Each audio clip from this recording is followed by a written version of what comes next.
Hi everybody, this is Kelsey signing in. Good morning. This morning is Saturday,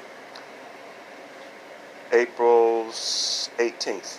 And just wanted to follow up on some information I put on the Shine website last night. The book that I'm suggesting that you might want to look at that could help uh, give our school children, particularly the grades 9th through the 12th grade, a glimpse into the ongoing saga of American history, Chronicle of the 20th Century. I actually uh, came in contact with this book when I was living in Alaska. I was working in a thrift shop, and of course I used to work in the book department, so I used to see books, a lot of books come through, and I saw this one, and I ended up, nobody purchased it at the end of the day, then we could purchase it. Nobody bought the book, so I bought it. And so I just wanted to give you some idea. It's a huge book. Look at it compared to the size of this book. This is a normal size book. Look at this book. It's the length is wider. The length is longer. It's thicker in terms of thickness. It's no comparison. And I just wanted to give you a glimpse into some of the content of the book. Forgive me for the camera's a little unsteady, but I'm doing this impromptu this morning.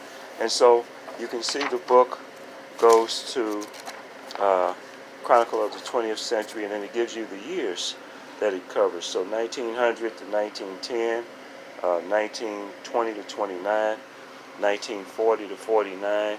And over here it says that this photo here, right here,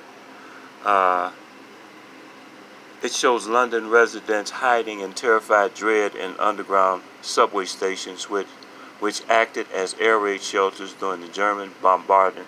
Of course, they're talking about World War II, and they were sleeping below ground in the subways. I didn't know that. And so if we move on now ahead through the book, we come to the Cadillac. That's the first. It says here that it is the first car sold by the new manufacturer, named after the French explorer who founded Detroit in 1701, Cadillac.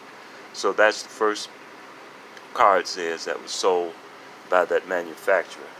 And then I just got these sections noted here with pieces of papers that I wanted to share with you. What did I see on this one? Oh yeah, very good, very good. Night work by young children opposed by protective body. The children here in this picture, they just gave a picture, but there was a ongoing sentiment about children having to work at night under the age of 14. School children need to know that. Maybe they can appreciate the fact that they're in school now, and they should. These young kids were out working, perhaps because they were forced to work, because they had to work to help support the family. But things weren't always gravy. Kids could go to school from ninth grade through 12th grade, and all they really had to do was just worry about their studies. Things weren't always like that. Share that with them. This is a great book for substitute teachers, by the way. You could bring this book in and always have something to talk about. What is this about now? Bolsheviks seize power in Russia. I guess that's dealing with the Russian Revolution. Movies like Nicholas and Alexandra, Dr. Zhivago would have some. I think those two movies deal with the Russian Revolution. And then if we move further on, deeper into the book, Mahatma Gandhi, the great Indian statesman and activist for the nation of India, Mahatma Gandhi, is assassinated. It goes through that. Children should know about that. The State of Israel comes into existence in 1948. Everyone should know about that. Deals with, if you're a Bible person, then you know that this directly relates to Bible prophecy when the State of Israel comes into existence, the nation of Israel. Then we go on to the Korean armistice begins.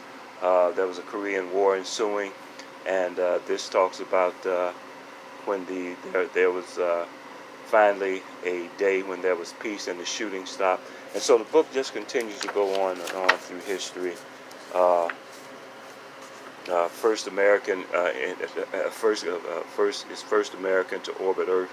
we're talking about now some of the astronauts and the space project for the United States. So real good information, uh, real thick book, a lot of information. Jackie Kennedy, I saw her in there, and so forth.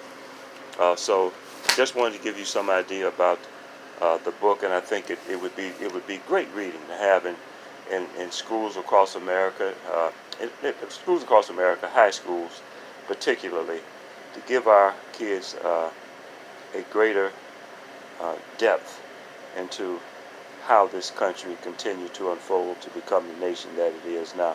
The good, the bad, and the ugly. Okay, it's all in there. All right, signing out. Thank you. Goodbye.